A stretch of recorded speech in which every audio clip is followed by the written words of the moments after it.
Good morning, everyone, and thank you all, and especially our panelists, for being with us this early today on Day 9, Nature Day, at COP28. My name is Adonai Herrera Martinez, EBRD Director of Environment and Sustainability. And I'm Rachel Barza from the Climate Strategy and Delivery Team, lead for climate adaptation and nature finance. Yes, and this morning we'll be launching the EBRD approach to nature, a review of EBRD's experience in financing projects with outcomes positive for nature, our current work with our partners, and the bank's vision on how to do more for nature. And we will be discussing with our distinguished panelists here their views on the approach, their experience on nature action, as well as how to explore joint collaboration. So let me start with the presentation of the nature approach. We have some slides, but I can start while the slides come up. Well, there's clear evidence of the ongoing nature crisis, and that evidence is undeniable. 6 of the 9 planetary boundaries that define the safety operating space have been crossed. Those are our distinguished panelists. That's both of us. That's both of us. We've introduced ourselves, and we have, yes. So 6 of the 9 planetary boundaries that define the safe operating space of the planet have been crossed.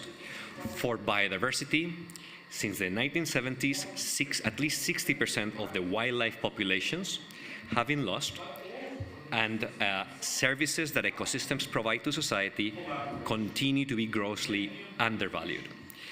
The EBRD was established in 1991 to support well-functioning market economies, and it's mandated to promote environmentally sound and sustainable development in all its activities. Therefore, addressing the nature crisis and its related market failures is very much in line with EBRD's mandate. In order to scale up nature action, we've developed the EBRD approach to nature. Jointly, Rachel and I have been working on this for quite a bit. Based on the MDB COP26 statement on nature, people and planet, and the global biodiversity framework, we have divided action into 3 distinct areas. Protect covers safeguards, the ongoing review of our environmental social policy, and the use of its related tools, such as the environmental social due diligence, to mitigate negative risks and impacts and explore positive outcomes when viable. This is the example of the biodiversity net gains concept, which is mandated by policy when investing around critical habitats and could be explored beyond compliance, beyond policy compliance, using exactly the same tools. And now Rachel will elaborate on other actions reflected in the approach. Thank you. Before I talk a bit about how the bank is going to enhance its investment in nature, I do want to take a moment to recognize some of the challenges we might face in trying to do so and we'll have to overcome. So it's difficult to invest in nature precisely because the market doesn't value it, and that's why there's a crisis. So to create bankable, investable projects based on the value nature provides is challenging because of that lack. So this is not unique to the EBRD. I think we're all facing this challenge, and we might hear some from the panel later about how they're addressing this issue. But as a private sector-focused bank, the EBRD also faces the reality that a lot of the need for nature investment is really landscape scale and often falls in the remit of the public sector and conservation organizations to really achieve that large-scale impact. So we, though, have a unique opportunity to deliver real impact for nature by working with our private sector clients to reduce the drivers of biodiversity loss and the harm that human and economic activity can cause. So how are we going to do that? We're going to build on the EBRD's strengths and the work we've done to date already in the nature investment space. We're going to find ways to do more of the activity we already do very well, and also identify new opportunities based on emerging finance models and new green technologies to find innovative ways to deliver the change that we need. We're going to focus initially on 3 different concept areas. So first, blue-green infrastructure. Building on the success of recent investments such as the River Bic remediation project in Moldova through our Green Cities program, we're going to find ways to assess the value that nature's ecosystem services can provide, to find ways of basically quantifying that and using that as a vehicle to invest in natural capital. So the River Bic project provides flood resilience benefits as well as amenity value for the city, and also provides increased benefits for nature. We're also going to look at pollution prevention and circular economy. So looking at examples like our hallmark Northern Dimension Environmental Partnership, which delivered enormous impact in the Baltic and Barents Sea, and the success of which is monitored and verified by the Helsinki Convention. We're going to increase our work in wastewater management and also potentially find that intersection between infrastructure and pollution prevention by delivering more nature-based solutions for wastewater management. We're also going to build on our work for circular economy and looking at ways to incorporate more reuse of materials, as well as more sustainable materials in our investments with our clients. Finally, nature governance. We're going to support our clients to understand their supply chains and the nature risks and impacts within them, working back to primary production for agriculture, forestry, fisheries, to understand how our clients can influence their supply chains positively to create reduced impact on and potentially even benefits for nature. And to make this change, we want to be science-based and data-driven. So to do that, we need to have the data. And that underpins our disclose component of the nature approach. So for the bank, first and foremost, that means understanding what we're talking about. What are we disclosing? And you might see later at this very same pavilion, the MDBs have all worked together to align on common principles for nature-positive finance tracking. So please come back and hear more about that. And we're going to continue that work to better articulate what nature investment looks like operationally. We're also going to continue work to understand and disclose our portfolio and our operational relationships with nature, both the impacts and dependencies that our investments have, and use that information, hopefully, to make better decisions about our projects. For our clients, we're going to provide technical support in the same, supporting clients who have mandatory reporting obligations under, for example, the CSRD within Europe, or who are working to disclose under ISSB standards, whether mandated or demonstrating leadership by undertaking voluntary disclosures and analysis of their operations. And finally, providing a public service using the data that the EBRD already collects. When we engage with a client, we often collect biodiversity baseline data in our analyses to understand the impacts and potential that our projects are having on this project site. We collect that information already, but it could be much better used if collected in a transparent, consistent, standardized manner and shared in a global resource, namely the Global Biodiversity Information Facility. So we're going to provide resources for our clients to standardize the information and to enable them to share that within this facility to provide greater access to data for everyone who's interested in understanding this challenge. So to do all of this, we're going to need some help. We're going to need to build more partnerships and to work collaboratively, not just with our clients that we're investing in directly, but with academic institutions, scientific organizations, the people who really understand the details and the technical experience, policymakers, governments, and of course, donors. So we recognize that because nature's services aren't valued, the commercial models might not get all the way to where we need to be to make the change we want to see. So to recognize that, we will be blending concessional finance into our projects and potentially providing credit enhancements or guarantees to make these projects a bit more viable. And with that in mind, I'll hand back to Ed and I. Thank you, Rachel. And that's a good entry point to conclude. A very relevant example of these partnerships that we aim to establish was launched on 2nd December here at the same COP in the form of the Blue Mediterranean Partnership. Was inspired in the previous partnership that Rachel referred to, the Northern Dimension Environmental Partnership, and its impacts on the Baltic Sea ecosystem, right? So we thought that replicating that very successful example in a broader blue ecosystem would be core to our region, would be quite interesting. So in a nutshell, the EBRD is already taking the steps to scale up nature action in multiple dimensions, and we look forward to presenting the results in the next COP. So this is our statement of intent. And now we can move on to our panelists, who have been kindly waiting here. And I think I can probably take us, well, I can introduce them here, and then I'll sit down next to Christian. We have Aaron Vermeulen, Finance Practice Lead at the Worldwide Fund for Nature, WWF International. Suzanne Pedersen, Director of the Center for Science and Data at the IUCN, at the International Union for Conservation of Nature. Özlem Müller, who is Sustainability Director at Arçelik Global, which is one of our favorite clients in Turkey. Hoş geldiniz. And we have Christian Spano here, Director of Innovation at the International Council for Mining and Metals, ICMM. So welcome and thank you again for being with us. So let me start asking two generic questions to all panelists. Let's start with Aaron. The question will be the same for all of you. How is your organization supporting the global transition to nature positive? And after reviewing the EBRD approach to nature, how could we work together in that joint effort? Thank you, Adonai, and first of all, congratulations with your new strategy. I think it will really help if more multilateral development banks start integrating nature in their investment policies. So that's really important. So let me talk a little bit about what WF has been doing and will be doing on nature positive investments. Well, 1 year ago in Montreal at the Global Biodiversity Framework negotiations, together with IUCN and many other organizations, we've been pushing really hard to get this reversing biodiversity loss agenda on the agenda. So now there's a goal to reverse the decline of biodiversity by 2030.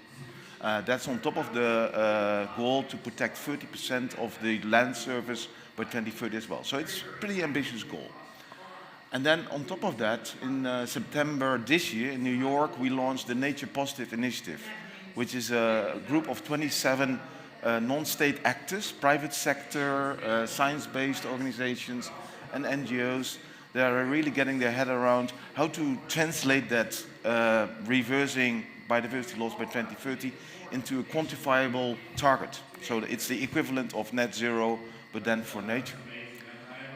The past 2 years, we've been also working on the Task Force on Nature-Related Financial Disclosures, TNFD, which is an industry-led platform to start helping financial institutions how they can measure their impacts and dependencies on nature and how they can manage these risks, but also how they can seize these opportunities. So WF was one of the 4 founders. It was launched in the same week in New York at the New York Stock Exchange, and now it's to the sector to adopt that framework. It's a recommendation, it's not mandatory. So the aim is at World Economic Forum in January next month that about 100 financial institutions have adopted that. But still, this is all paper, this is still ambition, right? And we're all talking about ambition, from ambition to action. So what is WF doing to then translate that into action? And maybe it's nice to give you one example. 4 years ago, WF had set up an initiative to start engaging on the promise of blended finance and how to deploy blended finance to nature. And you said it really well.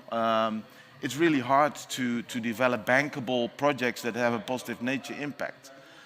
So what we did is we thought, okay, how can we massively increase the pipeline of investable projects? At the same time, understanding that the private sector is not right from the center that they want to contribute to nature. No, they want to produce, they want to make a profit.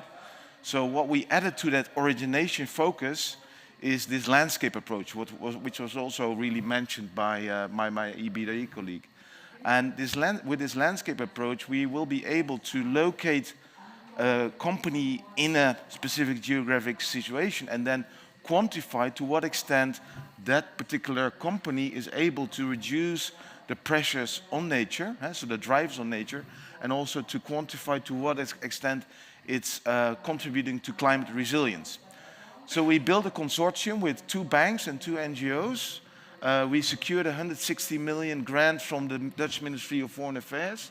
130 million of that went to our financial partners to deploy in subordinated debt or subordinated equity.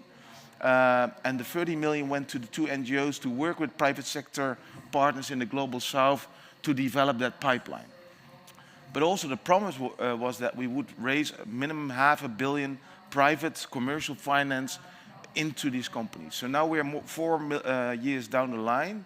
By now we've raised not we, but our financial partners have raised 1.3 billion commercial finance to that initiative. So it's called the dfcd.com. So please have a look at the website. We're going now into the next phase. It will start 1 January next year.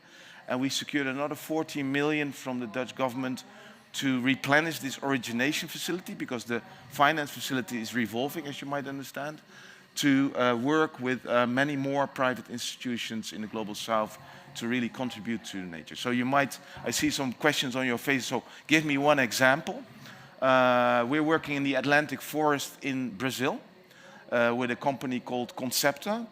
They're a food processing company that is sourcing nuts and berries from the rainforest in the Atlantic forest. These nuts and berries are sourced and harvested by local indigenous people. So these are then sold to Concepta company that is then selling them to the global food markets globally. So what the loan, it's about a 10 million loan, is going to, is to build a factory to increase the production and increase the quality of the product of Concepta. WWF and our NGO partners have been working with the local indigenous people to see how can they harvest these products in a sustainable fashion. We've been working with the Concepta company to think about, okay, what would be a fair price for these products, but also we helped the Concepta company to develop the business model, to develop the design of the factory, and we deployed a 250,000 grant to Concepta to actually do that work. So what do we want to do with the EBRD on the future? I think replicate these origination blended finance vehicles more. But you also mentioned we also need to move the financial sector globally. So we are also really keen to work with you in your finance sector to really adopt frameworks like TNFD and also help banks in the Global South to integrate nature more in their financial decision making. Thank you, Aaron. Now we can move on to Suzanne. So in a nutshell, what is IUCN doing to support the global transition to nature positive, and how could we work together even more, because we're already discussing quite a lot? Thanks, Aaron. You can see that IUCN and WWF are closely related. So some of the things that Aaron just said, we are working together on, especially the nature positive agenda. It's now sort of the buzzword everywhere. It's emulating the sort of pathway that happened within the climate carbon space. But at IUCN, we are very much focused on, let's say, developing the methodologies, the frameworks, the data sets, and you know, the policies and standards for various nature-related activities. So on the nature positive side, we've actually worked quite hard at collaborating with our conservation, let's say, colleagues in the Nature Positive Initiative, with TFND, on trying to convince also the private sector to really recognize the importance of living nature. So IUCN is very much focused on the living nature part, which is species and ecosystems. So we've actually developed a full-fledged methodology for how you can, in detail, measure your impact on species and ecosystems, because we think at the moment there is a great sort of flurry of discussions and guidance coming out, but the process of really understanding your impact on living nature is poorly understood. So we have sent out for consultation our methodology, which is integrated with the definition of the Nature Positive Initiative. It's integrated with the TFND definition, etc. So we hope that that will end up being, let's say, the pathway for how companies can report and disclose on their impacts. But then another big initiative that IUCN has worked on, and that is actually quite a big success, is what is called IBAT, the Integrated Biodiversity Assessment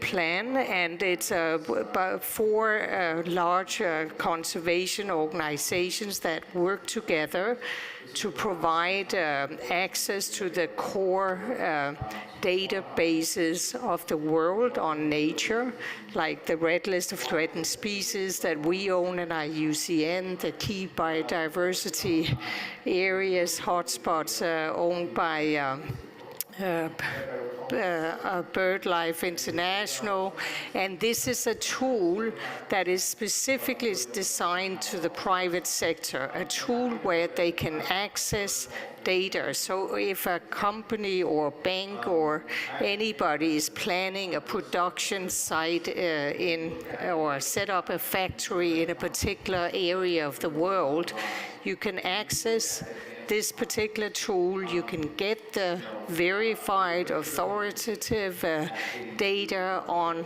what is known about living nature in that particular site. And then you can get all kinds of fancy spatial maps and, real sort of hardcore data to base your decisions on.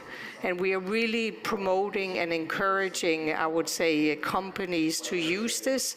And I think it's on a really growth trajectory at the moment. So ESG rating agencies, other financing agencies are increasingly our customers as well, because they use it in that discussion with your clients on have they really assessed their potential impacts. So we think we are definitely working hard to both expand the usability, the data sets, and also some of the graphics and so forth, so it can be the place to go. Because what we definitely fear is that there will be a plethora of data out there, that everyone will sort of create and find and use data possibly to fit their own purposes, rather than having at least a set of authoritative data. And IBAT is, in a way, 4 of the key conservation organizations. We are all not-for-profit, so we don't have any sort of vested interest in making money on it. But it is, of course, something for the public good, but at the same time, it's also a lot of work. It is quite hard to fund this sort of development of data and so forth. But this is definitely an area where we can collaborate, is that we can hopefully help to supply the data needed and maybe the understanding of the impacts. And then, for instance, IUCN, having just celebrated its 75th birthday last month, is an old established organization with countries in 60 offices in 60 countries, but also a very strong link with all the conventions, international organizations, and also strong links with indigenous peoples organizations. So we are also increasingly acting as sort of the intermediator between various actors wanting to develop projects, wanting to know more about what's happening, and then we can also facilitate the links to various interest groups as well. I think this is what I would like to say now. Thank you. Thank you, Susan. By the way, we are users of IBAT actually for our environmental social due diligence. So yes, indeed, it's an excellent tool. Now, moving on to Özlem, we work with you. Arçelik Global is one of the major manufacturers of highly efficient white goods. But what do you do on nature? How do you support that, and how we can work together in Turkey or beyond on nature? Can you hear my voice? Yeah. By the way, I just want to say that our company is undergoing a major transformation in terms of the company name. So I'm going to call it Beko from now onwards. And I hope maybe you guys know the brand Beko. It's our global umbrella brand. And we are a home appliance company that have like 30 production facilities in 9 countries. Sorry about that. So we are a global company. And in terms of nature, what we're doing is, once these frameworks were put in place, like TNFD, or in terms of reporting to CDP, or Dow Jones Sustainability Indices, or these other frameworks in place, such as CSRD or ISSB coming up, we did see the fact that we have to have a plan in place, and we need to have set a target in place. So when you look at the definitions, being no net loss or being nature positive, these are actually very demanding for companies in nature. So in order not to greenwash, you do really have to make a statement. So we said we will be working towards becoming a no net loss company in the first place, and we are going to just list out which risk factors we are facing, which risk factors our operations are causing to the environment in terms of biodiversity and nature depletion. So first and foremost, we are saying we will be working towards being no net loss. And the second thing is we have one factory in Romania that's very close to an IUCN Red List area called Natura 2000. So we said in terms of biodiversity practices, we're going to start from there. So in Romania, we work with a local company, local consultants, and they checked our factory's biodiversity footprint and what can be done better to enhance. So with them, we started working on the projects and putting in the investment in place. And on top of that, we did look at the impact coming from our operations and that of the supply chain. And it seems that water usage and like packaging, these are the two foremost areas that we have the impact in, because our operations are already in industrial zones. So it's not like in terms of our production causing GHG emissions and the fact that we're using water in our operations as well as our suppliers using water and us using a lot of cardboard in our packaging. Those were the areas that we thought would create the biggest impact in terms of attacking. So we did set our own targets in terms of packaging, now how to eliminate cardboard packaging and stuff like that. And the same target we also set for our suppliers. And this is the part that's actually very challenging, because we said we will be monitoring their data in terms of the recycled package that they use. And so that's what we're trying to create. We're trying to increase the recycled cardboard that we use in our operations to eliminate all necessary packaging. And also in terms of water usage, we're doing all that we can to reduce our water consumption and also use recycled water. We have a global target to use 70% recycled water in global operations as of 2030. So these are our major focus areas right now. And in terms of working with EBRD, which is a very trusted partner of ours, we are using green loans from EBRD to really go to foster both packaging and water operations as well. So thank you for that. Thank you, Sleman. I think we might be brewing a potential project. I'm looking at my colleagues here from Business Development, Giampiero and Rachel. So thank you. And last but not least, Christian, what is ICMM doing for driving the global transition to nature positive, and how we could work together a bit more? Great. Thank you for the opportunity, by the way. I think it's a fantastic panel.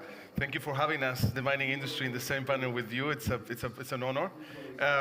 Look, ICMM is an organization that gathers 25 of the largest mining companies in the world. You will find that the likes of Rio Tinto, Anglo American, BHP, Vale, and so on. They represent 30% of the mining market cap, so a fair proportion of that. And they represent 650 sites around the world. I'm giving you these names not to brag, but to say that the theme of nature is extremely important.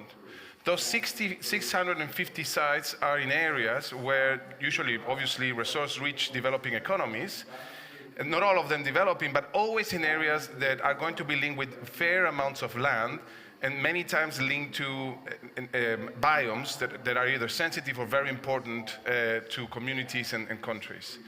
So in a way, mining and nature are linked definitely. Now, if we think about the energy transition and we think about development more broadly, mining will have to grow, and it will have to go faster and more than ever expected. For that reason, our members have been engaging in the last 18 months, all of them, the 25, to understand much better, when we think about nature positive, what do we mean, how that links to mining operations and mining more broadly, what can be done, and what collective kind of position could they have to bring that 30% of the market cap and those 650 sites to do what they need to do in terms of delivering nature positive. As a way of bringing more tangible aspects to this, companies like BHP, Teck, Anglo American already have nature positive goals that are publicly available. 12 of our members are actively working with TNFD and piloting the framework. So there is actual work going on. And I want to give you an example that the first time that I heard about it, it was a little bit like let's say, interesting example to share with you. Vale, the Brazilian company that operates around the world, has one of the largest iron ore mining operations in the middle of the Amazon forest. Now, if you take the impact that, or the influence that a normal or average mining operations will have in the landscape, it's around 5%. Because mining companies will own a large amount of land and operate in a smaller footprint, 5%. This operation impacts only 1.4%. Now, when you look at it, when you fly with a helicopter or an airplane above this, you see that there is the mine, there's a hole in the ground, and there are 411 hectares around it that are not only protected, but that are, you see the forest intact. And right where the area of influence that Vale has ends, it's completely deforested by the agriculture and cattle industry in Brazil. Now, I don't want to come across as this happens always everywhere. We need to make these cases the norm, where we have large corporates with all the lens of international governance looking at them, and they operating in a way that not only try to mitigate and minimize their impacts, but they manage to create a system that allows nature to thrive. So this is happening today. You could go and visit this operation today. They need to improve in many other ways, but it's a model that we wouldn't think it could exist. I would tell you that there is a mining operation that is one of the largest in the world in the middle of the Amazon forest, our imagination will go straight into complete deforestation, and this is not the case, at least with that operation in that part. So there are already examples that we can take and we can learn from. We can engage with these players to understand how to work with them. There are $700 billion that we know we need to put in place to get the landscape that we need in terms of investment. And I think the more we can work, and as EBRD have a mining strategy in place that is evolving, and so there is a natural link where really we could play and work together with these 25 mining companies that are actively discussing the topic of nature positive to think about how to make these $700 billion, how to allocate them in the right operations that are really driving the right model to drive. I want to finish with one thing that I've been hearing, not only in this COP, but in previous COPs, that what we're trying to do is incredibly difficult and challenging, and I would agree with that.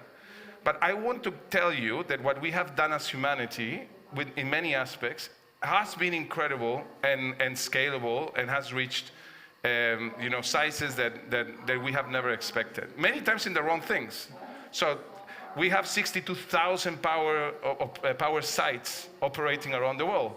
I don't think that 100 years ago we'd have stopped and said, we need 62,000 power stations around the world giving us electricity at any point in time. No? It's the wrong electricity with coal-fired powers, but it's, the size of that scale is incredible.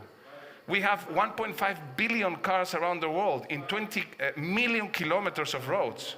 Again, wrong types of cars. And so when we think about the scale of what we need to do in nature, are we able to deliver scale? Can we do it now on the right things? I think we should think that we are able to do it. We can do it. And it's going to be hard and everything, but we can do it. Collaboration is going to be important, and the framework that we're starting to put together and thinking about is we need to act with urgency, we need to collaborate, and we cannot stop in collaboration. We have to transform. So I'll leave it there, but I'm very positive about this. Well, thank you, Christian. Thanks for sharing those very interesting examples.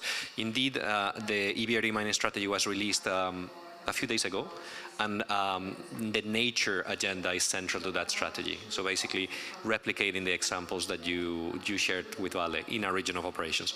So now following up with two questions that are interrelated, let's start with Aaron again. From your perspective, Aaron, what are the three key elements that are required to achieve the 2030 GBF targets, and what are the main barriers that stop that from happening?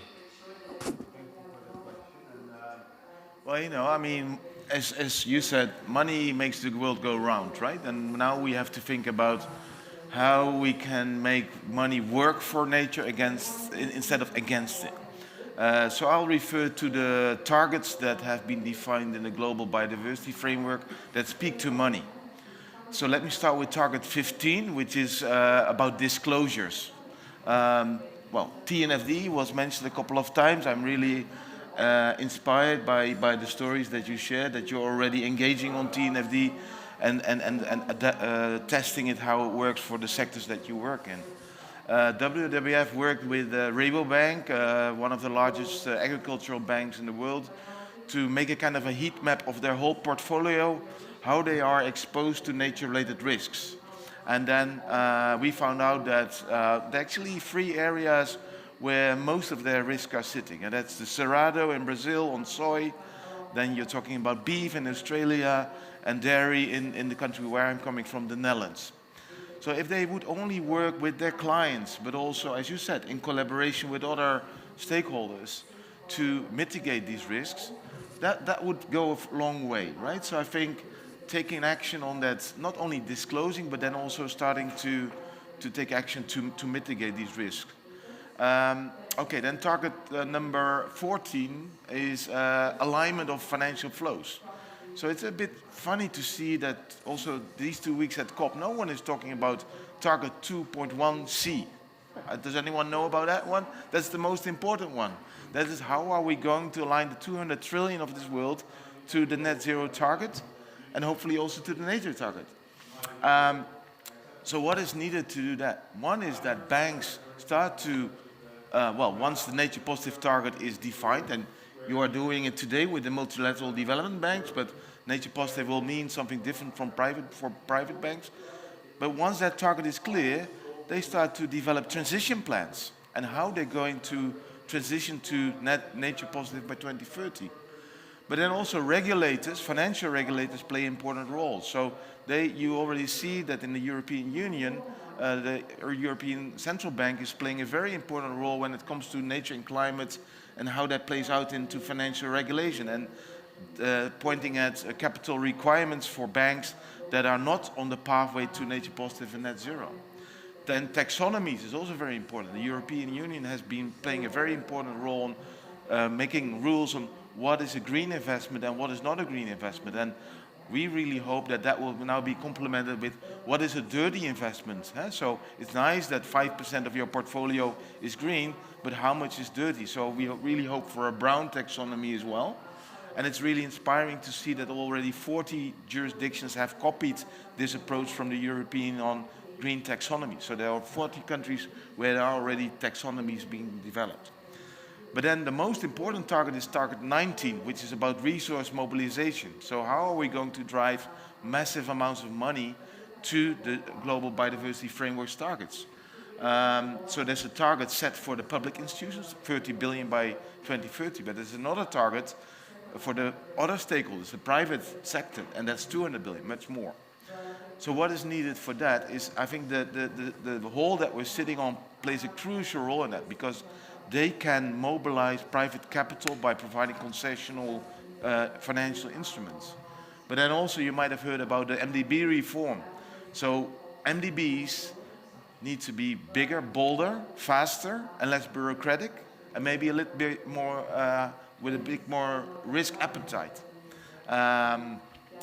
So that would be my dream, Adonai. Thank you, Ron. I think your point on the alignment of financial flows with the objectives of the GBF is essential. And I also think that the transition plans, perhaps as we're doing for climate, so perhaps integrating nature in those climate transition plans and calling them nature transition plans, including climate, might be one of the key solutions. So now moving on to Suzanne. Suzanne, on data, you were talking about data before. That's your core competence in your job. Companies might find their role in halting and reversing loss quite daunting, right? To make things worse, confronting the multiple data sources is quite scary for them. How would you recommend private companies to use available data sources for their plans? And why do you think standardized and transparent access to that sort of information is valuable, is important? Well, I think, as I mentioned before, what we worry about is that there will be a plethora of sources out there that will make it very difficult to compare apples and pears, both from a financial sector point of view, but also, assessing the global status of species or plants and ecosystems, etc. So yes, we as an institution have really invested a huge amount of money and time into developing data sets. So you may know the IUCN Red List of Threatened Species. We are actually coming out with the next update in 2 days on the 11th, where we will then have comprehensively assessed 150,000 species globally.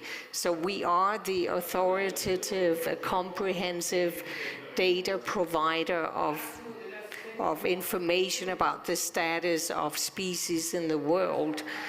But even so, you could say, luckily GBIF has now adopted a red list for threatened species, red list for IUCN, red list for ecosystems as headline indicators, so that in a way, at least the latest convention is trying to, in a way, streamline also the headline indicators so that certain data sets are recognized by the conventions as being the data sets. So right now we have the data sets on living nature, to be sure. Others have it on other data sets. We've also worked a lot on developing standards. So you may have known the IUCN standard on nature-based solutions, which is also a recognized standard, because again, nature-based solutions is also one of those buzzwords that are out there. Everyone is doing nature-based solutions, but what is it and how do you measure it, and are we talking about the same thing?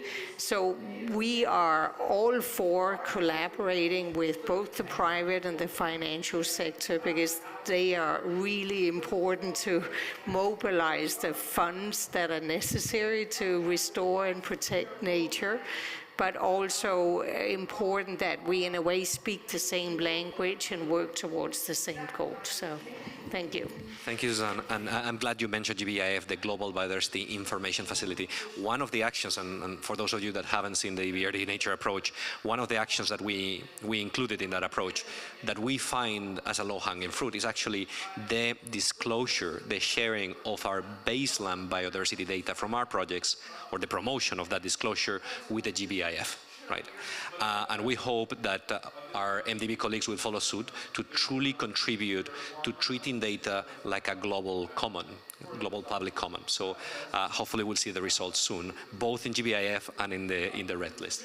And now moving on to Özlem, you spoke about BECOS, Arçelik's or BECO's interest in biodiversity.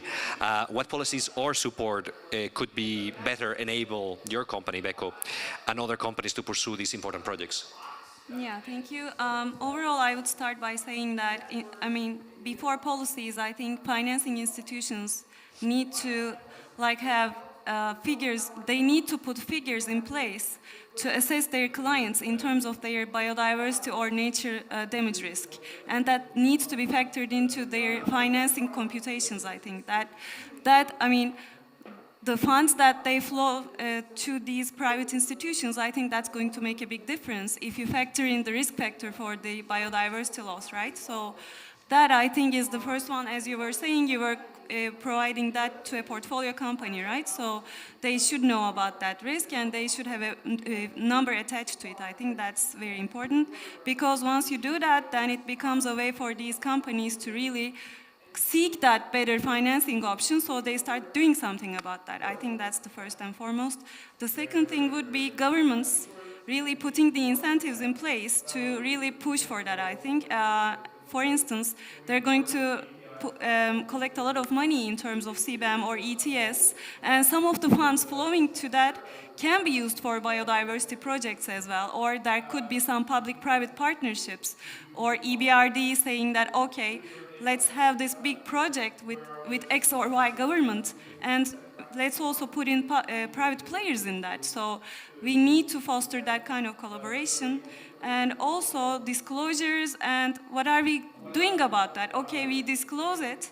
Let's say we are near IUCN Red List and that we are doing this and that. Is it enough? It should be somehow guided, I think. So that's, okay, we're going to disclose, but is that really enough to disclose something, or do you need to follow up and do something about it? I think that's the gap that we have right now. That's a perfect last point as well, and I think I shared this with you. We need people like WWF, IUCN, and give us, if you want, the reassurance, the credibility that our claims are actually credible, robust, right? I agree. So Christian, last but not least, why is having an agreed standard for nature positive important for the mining sector, and how do your partnerships, how do you partner with organizations like this TNFD or MDBs, and how does that enable ICMM to advance the nature positive goal among your mining companies? Excellent question. I mean, if we go back to this number of 700 billion a year, every year to be invested in this space, the first thing that we need to think about on the standardized approach is trust. Now, trust is the currency in the financial sector. Now, you cannot do a net present value if you don't trust, the flows in the future.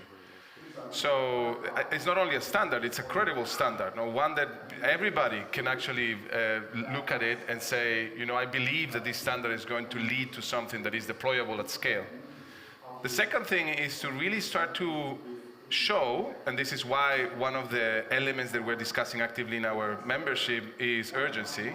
We need to start, I don't want to use the word piloting, we need to start turning the PowerPoint into reality. That's why we have 12 of our members working on TNFD actively already now, because we need to show how does it look like in practice.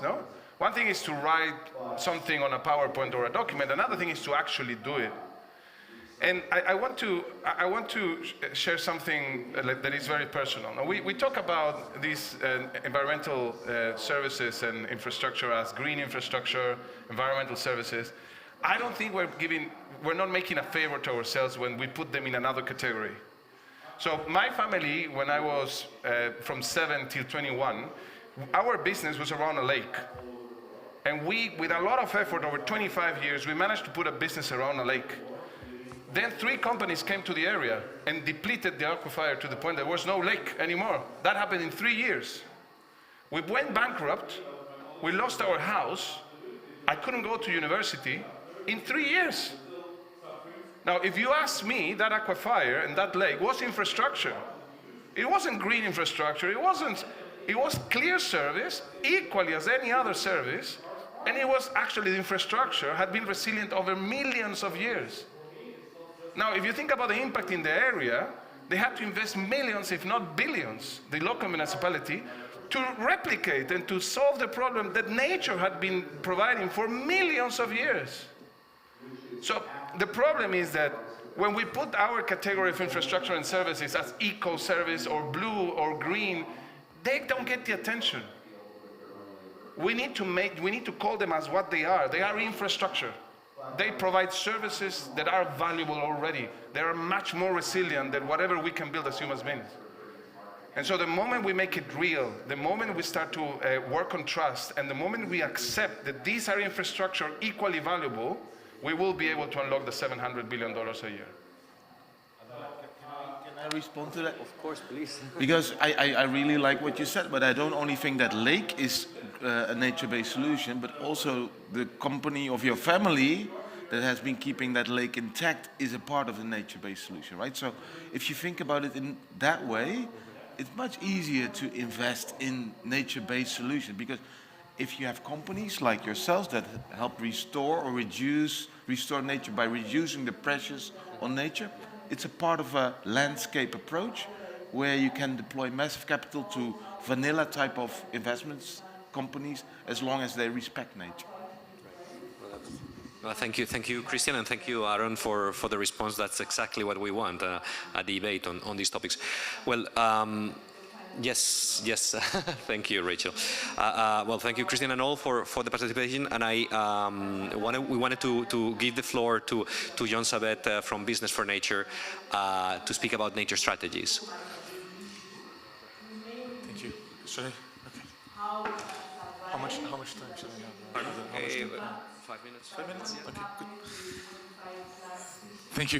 Thank you, Adonai. So I wanted to maybe provide a bit of a reflection based on what the panel shared, and it was indeed a wonderful panel, and it's great to hear from all the different angles that we have to take, all the way from the real economy to finance to science-based organizations, conservancy and others, to actually get to a systemic change and deliver a nature-positive future for all by 2030, which is, as Aaron mentioned, is in the mission of the Global Biodiversity Framework. And so it would be too hard of an exercise, so I think, to pinpoint the different great interventions that we had from the panel.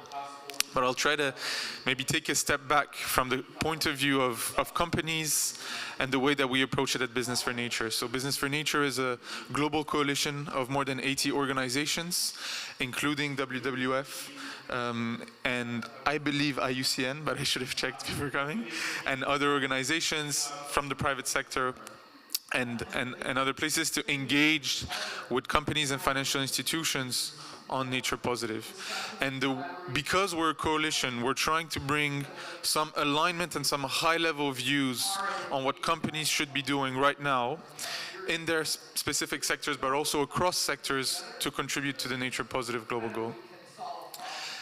And the latest campaign or initiative that we have is called the It's Now for Nature campaign, and it all revolves around having nature strategies by companies and financial institutions. And I think that relates, Adonai, to your point about the transition plans, right? And the nature transition plans. And so we've developed with our set of partners a nature strategy handbook that is supposed to help the companies understand from a high level what are the different key actions they must be taking and how to develop credible and ambitious nature strategies that they can then submit for review, and if they meet several minimum requirements, they can join that campaign that will help us for COP16 both create further incentives for other companies to develop their nature strategies by bringing that attention to them, but also help the governments and the policymakers have that extra confidence that yes, companies and financial institutions are moving, and therefore we can keep having ambitious regulations in place.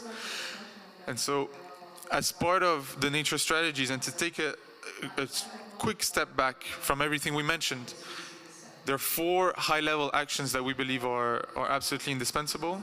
These are to assess your impacts and dependencies on nature, to commit with smart targets, specific, measurable, ideally science-based targets that relate directly to your material impacts and dependencies, not 1% of your operation somewhere deep down. Smart targets that directly relate to your key impacts and dependencies. And then to have a plan of action, right, to transform your operations, to transform your business model, to actually deliver those targets. I love what you said about from PowerPoint to practice. That's exactly the idea, right? So just targets that are out there but are not being actually achieved or worked upon are not helpful. So we want to see an actual plan of action. And that plan of action, this is the last criteria, has to be approved by the C-suite or ideally the board of the company. And so these are what we see as the 4 key actions, and that then, this is where you need the data sets that we mentioned, this is where you need the methodologies, the SBTNs, the TNFDs, you need the alignment with the financial sector, the blended finance, all of these solutions that we've mentioned, I think come in, but that will also make, I think, the life of the financial sector that much easier if we have credible and ambitious nature strategies from companies that can be structured in that way. So that's a little bit of the angle I could provide from the business for nature standpoint. Thanks for having me on the panel. Stay there. Thank you, John. Now I think we finished the panel. We finished the discussion. Are there any questions from the audience? Any questions? We have a bigger audience at the beginning. No questions? If not, just very quickly to whoever wants to respond.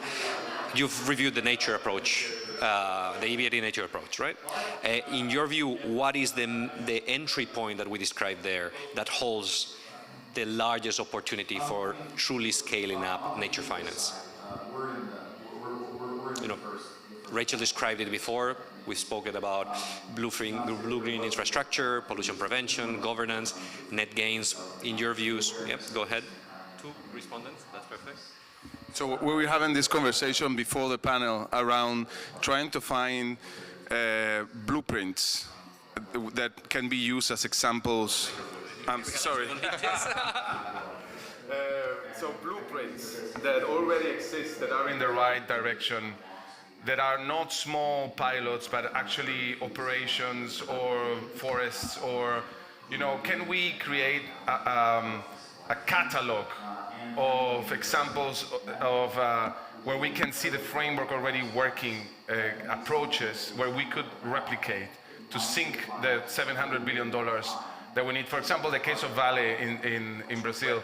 When we think about, we're talking about Congo or even other places in the world, can we look at the example of Vale, think about how to optimize it, work with Vale, and think about, is that a model that can be evolved and then applied, you know? We obviously recognizing that different places are going to be different, but I think the conversation was, if we start from scratch, from PowerPoint, it's going to take us forever. Let's build on, you know, in the white goods industry, in the automotive industry, in the mining industry. Where are these blueprints that we can learn from, improve, and expand? Build from what already we have some muscle. I don't know if that's more or less the conversation that we have. So you basically are talking about scalable pilots. Yeah. Basically, not so much about the theme, but about the channel. To be able to pilot projects that then can be replicated at large, at mass. There is a problem with, I mean, this is a almost philosophical conversation of biases. Pilots are usually related with things that are still tested. I think that we have a lot of cases that are already close to what we need and are already reaching scale. So can we understand where they are? What do they need to do to go to the stage that we need, and not start from a small pilot? You know, I don't know if that makes sense. So replicating the example of Vale elsewhere, perhaps working together in the future. Suzanne, you wanted to say?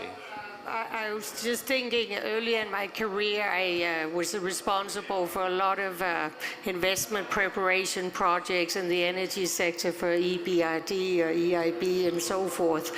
And I think if I look at, let's say, the influence EBRD had in terms of really forcing well-developed, well-crafted project preparations and really setting very strong standards and then solid, bankable projects coming out of it. You should definitely really strive to do the same in the sort of nature-based sector. And I think possibly the wording you put into your structure was a little bit more vague and less ambitious than what I've seen, let's say, in the energy and climate field. So I think you should use your power actually to not only, let's say, influence, but also you do have the money instrument. You're not going to grant the money unless those targets are being met. So be more bold and ambitious, please. Yeah, that's, I mean, bold works well. You cannot imagine how much negotiation goes into a paper like this. John, I think you found inspiration. Yes, that's exactly right. Inspiration, because I'm not a finance guy, but just to go back to a point we mentioned, when I hear that 160 million from the Dutch government led to 1.3 billion of investment, I think, wow. And I think blended finance is definitely something that we should look into and use that pilot to scale and go to other governments and develop that.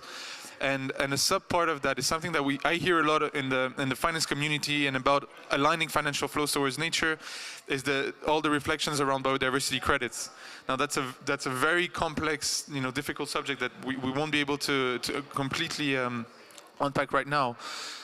But I feel like potentially if we get the credits right, and I'm speaking with a lot of care and tentatively, potentially what I've heard is that also the stacking of the credits. So right now, you invest in a solution, you invest in mangroves, you get carbon credits, but that ecosystem, that biome is already also providing benefits for water filtering, for biodiversity, for the migrating birds to actually have a place to stop.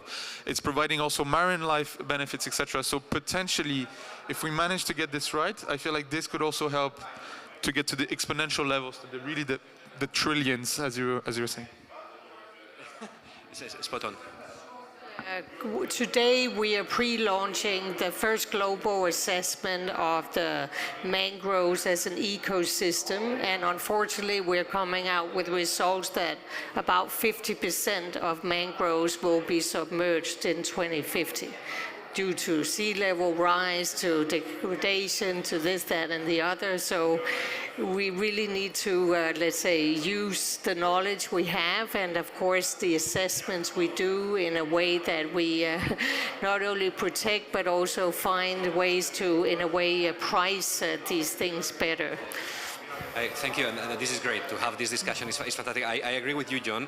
The creation, the establishment of economic incentives that drive nature-positive action is probably the most important element in the work we do, especially in the work that MDBs can do.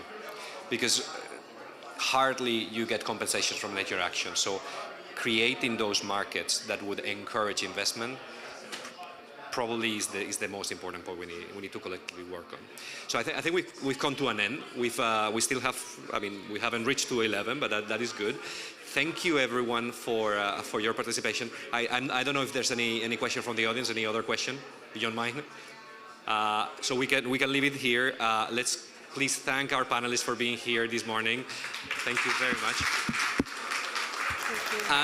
And looking forward to working with you in mobilizing nature action. And certainly for me, I will be working with Rachel. So you know where to find us. Thank you.